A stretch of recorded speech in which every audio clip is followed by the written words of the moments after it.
Corona संक्रमण के दौर से निकलने के बाद साहित्यकारों ने अपने अनुभवों को 4 पुस्तकों के रूप में संकलित किया है। झारखंड हिंदी साहित्य संस्कृति मंच की ओर से 4 पुस्तकों में से उर्दू के कलमकार और हिंदी से प्यार पुस्तक में मुस्लिम शायरों के संबंध का जिक्र है। कभी युग का गायक होता है, मानवता का समर्थक होता है, कलमकार सृजनकर्ता होता है और कभी संवेदनशील और सचेतस होता है। कोरोना संक्रमण के दौर में कवियों ने जो आपदा को महसूस किया है, कोरोना के दौर में लोगों ने जिस आपदा को झेला है, उसे पुस्तकों में उकेरने का प्रयास कवियों ने किया है। झारखंड हिंदी साहित्य संस्कृति मंच के अध्यक्ष कामेश्वर प्रसाद निरंकुश के काव्य संग्रह कोरोना कहर में महामारी में झेली गई आत्मवेदना को शब्दों के रूप में पिरोया गया है। आज जो स्थिति है, आज देखा जाए राजनीति स्वयं लड़ती है, औरों को लड़ाती है, और उस राजनीति को ढाल बन करके जो साहित्यकार हैं उसे बचाने की कोशिश करते हैं। मैंने अपने वक्तव्य में भी कहा है कि आज राम की बात करते हैं तो लोग बोलते हैं कि भाजपा के हैं, और अब पाकिस्तान की बात करते हैं लोग बोलते हैं कि देशद्रोही है, वहाँ के पोषक है। क्यों? इसी बात को समेट कर देखा गया कि नहीं, यही समय है कि भाषावाद के भेद से हटकर, संप्रदायवाद के भेद से हटकर और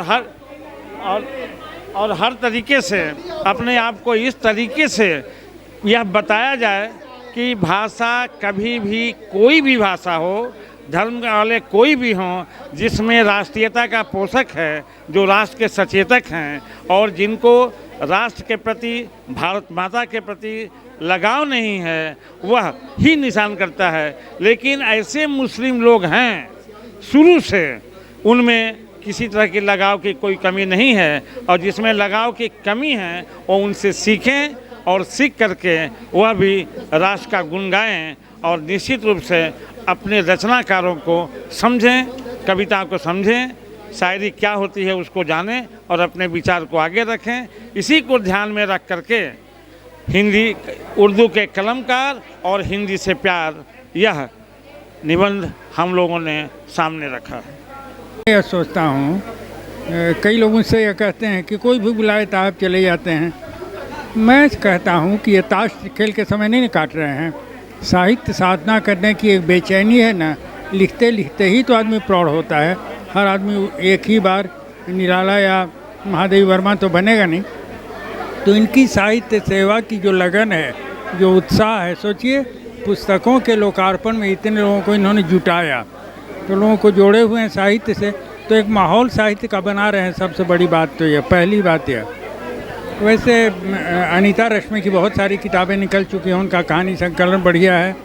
ये उर्दू वाला जो है, इसमें बाकी तकनीकी दिक्कत जो हो, लेकिन आपको मंत्रों के बारे में उतनी जानकारी नहीं होगी जितना उसमें मिल रहा है, तो जानकारी आपको मिल रही है।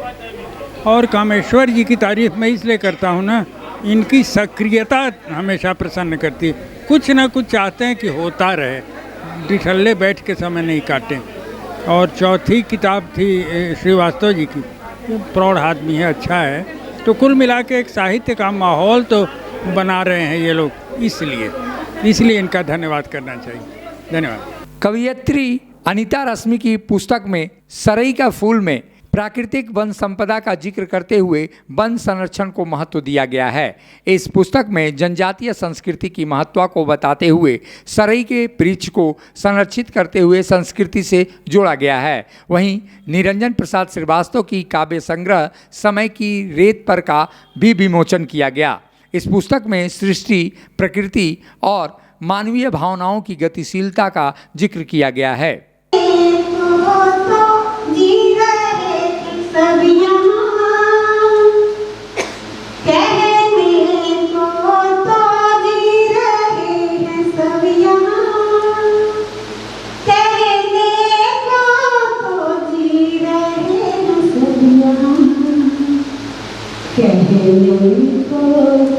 जी रहे हैं सब यहाँ, देखिए तो हर कोई बीमार है। कहने को तो जी रहे हैं सब यहाँ, देखिए तो हर कोई बीमार है। चल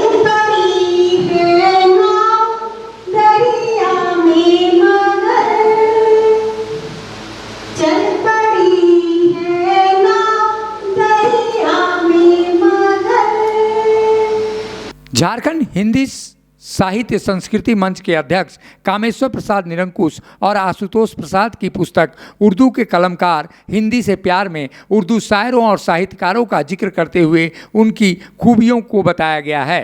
गंगा जमुनी तहजीब को उर्दू के कलमकारों ने जी भर कर जिया है।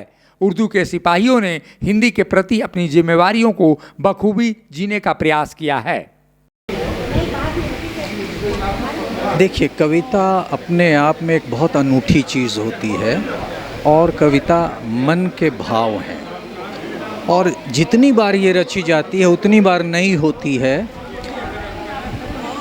आज के कार्यक्रम में कुछ कविताओं का पाठ मुझे भी करने का सौभाग्य मिला, तो उन कविताओं के बारे में मैं यही कह सकता हूँ कि वे वैसे मन के भाव हैं जो प्रवहमान हैं और उनमें जो भी भाव हैं वो स्वतः स्फूर्त हैं और वो अतीत, वर्तमान और भविष्य की बातें करती हैं। मैंने किया और मैं जो संपादक द्वय हैं उनको बधाई देना चाहूँगी इस बात के लिए कि बहुतों ने बहुत कुछ लिखा इन शायरों के बारे में, कलमकारों के बारे में, लेकिन जो माटी से प्यार और मैं कहूँगी कि भारत माँ की मिट्टी से जो प्यार दिखा इन कलमकारों के माध्यम से वो बहुत अनूठा था।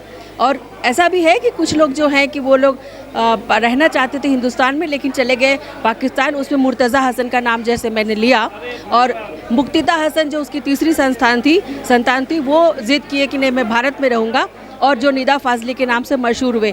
कहने का अर्थ ये है कि ऐसे कलमकारों को इन्होंने संपादक में डाला करने का काम किया है जो निश्चित रूप से चाहे वो 20वीं 17वीं सदी से 20वीं सदी तक के महिलाओं की बात करो, उन शायरा की बहुत अच्छा जिक्र किया है।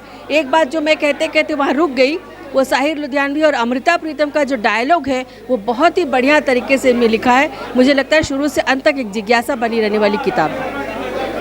कोरोना संक्रमण के बाद इन चारों पुस्तकों को झारखंड हिंदी साहित्य संस्कृति मंच ने प्रकाशित कर जीवन के प्रति लोगों के बीच उम्मीद बढ़ाने का प्रयास किया है। इन चारों पुस्तकों का साहित्य प्रेमी जमकर चहुओर प्रशंसा कर रहे हैं। राजधानी रांची में ही नहीं बल्कि झारखंड और बिहार और तमाम हिंदी पट्टी में इसकी चर्चा हो रही है।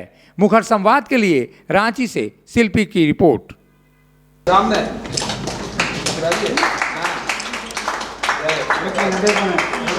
जय हो।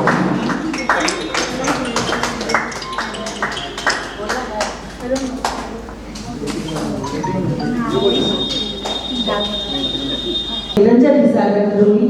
शिल्पी आपसे आंदोलन में सहयोग करें और ये सम्मान पूरे मंच की ओर से उन बढ़ाने के लिए आप सबका बहुत बहुत धन्यवाद। जब टूटती है आस, जब थकती है सांस, जब रूठते हैं अपने, मुंह मोड़ता है जमाना, जब अंगड़ाई लेता है संकल्प, फिर बनती है कहानी, बनते हैं अनमिट निशान।